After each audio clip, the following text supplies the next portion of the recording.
বিষ্ণু হাজরা রাজু। আমি একজন চা শ্রমিক। আমি পাড়ুয়া চা বাগানে বসবাস করি। আমার মাতৃভাষা হচ্ছে সাদ্রি ভাষা। আমি মাননীয় প্রধান উপদেষ্টার নিকট দাবি জানাচ্ছি যে আমরা যারা চা বাগানে ক্ষুদ্র নৃগোষ্ঠী রয়েছি, প্রায় 115টিরও বেশি ক্ষুদ্র নৃগোষ্ঠী আমরা বসবাস করে আসছি চা বাগানে।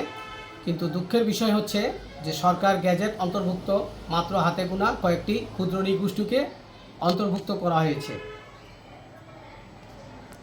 হাতে গোনা মাত্র 50টি ক্ষুদ্র নৃগোষ্ঠীকে গ্যাজেট অন্তর্ভুক্ত করা হয়েছে, বাকিগুলো এখনও করা হয় নাই। তো আজকে যাদেরকে করা হয়েছে তারা সরকারের পক্ষ হতে বিভিন্ন ধরনের সুযোগ সুবিধা ভোগ করছে। তাদের জীবনমান উন্নয়নের লক্ষ্যে প্রাণী সম্পদ মন্ত্রণালয় হইতে বিভিন্ন সময় গবাদি পশু, ছাগল, ভেড়া, হাঁস, মোরগ এবং শিক্ষার জন্য তাদেরকে শিক্ষাবৃত্তি, সাইকেল, বিভিন্ন ধরনের উপকরণ দিয়ে সহযোগিতা করছে, যার ফলে আজকে তাদের জীবনমান উন্নয়ন হচ্ছে। কিন্তু যাদেরকে এখনও গ্যাজেটের অন্তর্ভুক্ত করে নাই তারা কিন্তু আজকে তাদের প্রতি এটা বৈষম্য করা হচ্ছে। তারা উন্নয়ন থেকে বঞ্চিত রয়েছে, যার ফলে তারা পিছিয়ে পড়ছে। তো জুলাই গণ অভ্যুত্থানের চেতনা হচ্ছে বৈষম্য নিরসন, সোনার বাংলা গড়া। তাহলে আমাদের প্রতি এই বৈষম্যটা কেন?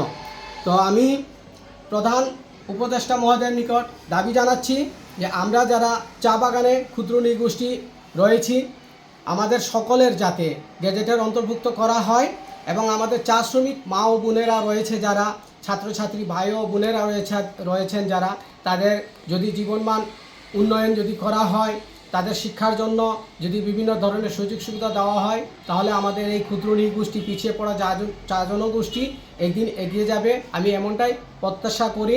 তো আমি পুনরায় দাবি জানাচ্ছি মাননীয় প্রধান উপদেষ্টার নিকট যাতে আমাদের পিছিয়ে পড়া চা জনগোষ্ঠী, আমরা যারা চা বাগানে বসবাস করি ক্ষুদ্র নৃগোষ্ঠী হিসেবে, সবাই গ্যাজেটের অন্তর্ভুক্ত করা হয়।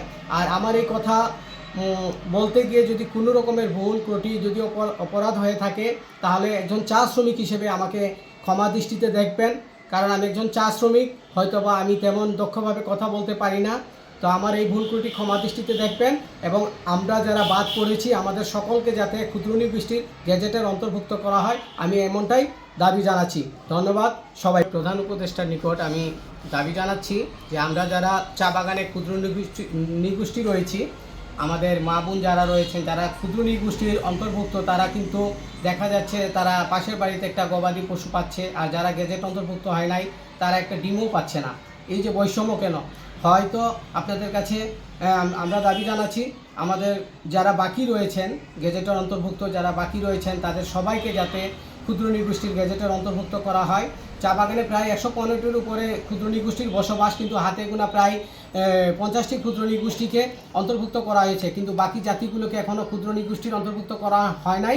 তো আমি দাবি জানাচ্ছি যাতে সব ক্ষুদ্র নৃগোষ্ঠীকে, চা বাগানে বসবাসরত সকল ক্ষুদ্র নৃগোষ্ঠীকে যাতে সরকারি গ্যাজেটের অন্তর্ভুক্ত করা হয় এবং সমান সুযোগ সুবিধা যাতে প্রদান করা হয়, তবে গিয়ে আমাদের এই ক্ষুদ্র নৃগোষ্ঠী চা জনগোষ্ঠী এগিয়ে যেতে পারবে এবং দেশের উন্নয়নে অবদান রাখতে পারবে। আমি এমনটাই দাবি জানাচ্ছি।